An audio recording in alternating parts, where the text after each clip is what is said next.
My name is Evelyn Harper, and I am 70 years old as I write this. Some stories end with reconciliation hugs in the kitchen and tears that wash everything clean. This one doesn't. This one ends with me on a cruise ship in Alaska, watching glaciers calve into the sea, drinking coffee with a woman named Ruth who laughs at my jokes and never once asks me for money. And that ending feels exactly right. 8 years ago, my husband George dropped dead in the driveway while carrying in groceries. One minute he was complaining about the price of bananas, the next he was on the concrete, eyes open to a sky he would never see again. I was 62. The house felt suddenly enormous, every room echoing with the absence of his snoring, his off-key humming, his terrible puns. Sarah, our only child, lived 40 minutes away with her husband Tom and their 2 small children, Lily, who was 6, and Ethan, who had just turned 3. Money was tight for them. Tom's construction work dried up in winter. Sarah wanted to stay home while the kids were little. The mortgage loomed like a permanent storm cloud. I had George's pension, a small life insurance payout, and the house paid off. I didn't hesitate.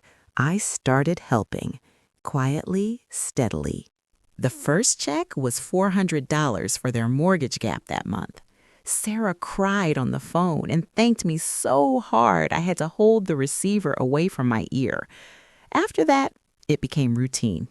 Every month, like clockwork, $400 left my account and landed in theirs. I told myself it was temporary. They'd get on their feet. But temporary stretched into years. I bought groceries when I visited and saw bare shelves. I paid for Lily's ballet classes because Sarah mentioned in passing that Lily loved dancing, but the cost was insane. When Ethan's preschool teacher suggested speech therapy, I covered it before Sarah could even start worrying. I furnished the nursery when Ethan came along, crib, changing table, rocking chair, the works. Christmas presents piled so high under their tree that Sarah joked the kids would think Santa had a special route just for them. I kept a little spiral notebook in my kitchen drawer, not because I wanted to be repaid, God no, but because numbers grounded me. By the time Lily was 11, the tally read $28,700. Some months I skipped my own blood pressure pills to make the transfer. Some weeks I ate canned soup for dinner so they could grill steaks on the weekend. I never told them that part. I didn't want gratitude born out of guilt. I wanted them to feel secure. And for a long time, I felt needed. That was currency enough. Lily grew into a long-legged teenager with George's crooked smile. Ethan lost his toddler lisp and turned into a serious little boy who loved dinosaurs. Sarah posted proud mom photos on Facebook constantly. I was in plenty of them, holding Ethan on my hip, kneeling next to Lily at her dance recitals, arms around both kids at Easter egg hunts. I liked every post, commented heart emojis, felt woven into the fabric of their lives. Then came senior year. Sarah called me one February afternoon, voice bubbling. "Mom, Lily's graduation party is going to be huge. We rented the community clubhouse, hired a caterer, even a string quartet for an hour. It's going to be magical." "Of course I'll help," I said immediately. "Whatever you need." In the end, I sent $800 for the flowers and dessert table. I bought myself a new dress, pale blue linen, the first nice thing I'd purchased in years that wasn't from the clearance rack. I practiced a toast in front of the mirror, short, heartfelt, funny in the right spots. I cleared my entire weekend, no doctor's appointment, no conflict, just me excited to celebrate my granddaughter. The day arrived warm and golden. I drove over with a card and an envelope containing a $2,000 check, my starter gift for Lily's college fund. Balloons bobbed from their mailbox, cars lined both sides of the street, music and laughter spilled from the backyard. I walked up the driveway smiling, clutching the envelope like a ticket to belonging. And then I saw Through the open patio doors, dozens of people. Tom's parents in the front row, beaming, Sarah's old college roommates, cousins I hadn't seen since Sarah's wedding, Tom's boss and his wife, Lily's entire dance team, strangers taking selfies with my granddaughter. No empty chair with a reserved sign, no place card with my name. Sarah spotted me standing at the edge of the crowd, her face drained of color. "Mom? Oh, we thought you had that cardiologist appointment today." I didn't. I'd told her twice that it was rescheduled. Tom appeared at her side, shifting his weight. "Hey, Evelyn, it just got bigger than we planned. We tried to keep it to really close family and Lily's friends." Close family. The words landed like a slap. I looked past him to where Tom's mother was adjusting Lily's graduation cap for photos. Sarah's best friend from high school was passing out champagne flutes. Someone I'd never met was giving a speech about how proud they were of Lily. I stood there in my new blue dress, the envelope growing damp in my hand. I didn't make a scene. I never was the scene-making type. I simply turned, walked back to my car, and drove home with the windows down so the wind would hide the fact that I was crying. That night, I scrolled through the photos as they went up on Facebook, hundreds of them. Tom's mother giving the welcome toast, Sarah cutting the cake with her college roommate, Lily blowing out candles surrounded by people whose names I didn't know. Not one picture of me, not even a candid of me arriving or leaving. I closed the laptop and sat in the dark living room until dawn. 3 weeks later, my phone rang. Sarah. "Mom," she said, voice trembling, "we're in trouble. Tom's hours got cut again. The mortgage payment bounced, the kids need shoes for school, and Lily has senior dues. Can you help? Just this once, like always?" I was at my kitchen table, the same one where I'd written hundreds of checks. The spiral notebook lay open in front of me, $28,700 staring back in neat columns. Something inside me shifted, quietly, finally, like a door closing in a house I'd lived in too long. "Sarah," I said softly, "I only help close family." Silence, then a sharp inhale. "What? Mom, you're being ridiculous. Of course you're close family." "Am I?" My voice stayed level. "Because at Lily's graduation, the most important day of her life, I wasn't close enough for an invitation.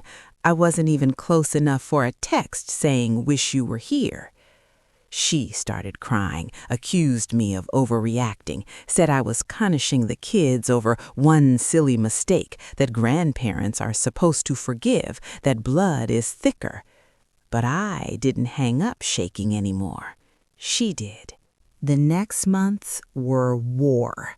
They showed up unannounced one Saturday with the kids in tow. Lily looked confused. Ethan clung to Sarah's leg. "Tell Grandma you love her," Sarah prompted, nudging them forward like guilt arrows. I gave them juice boxes on the porch and sent them home after 20 minutes.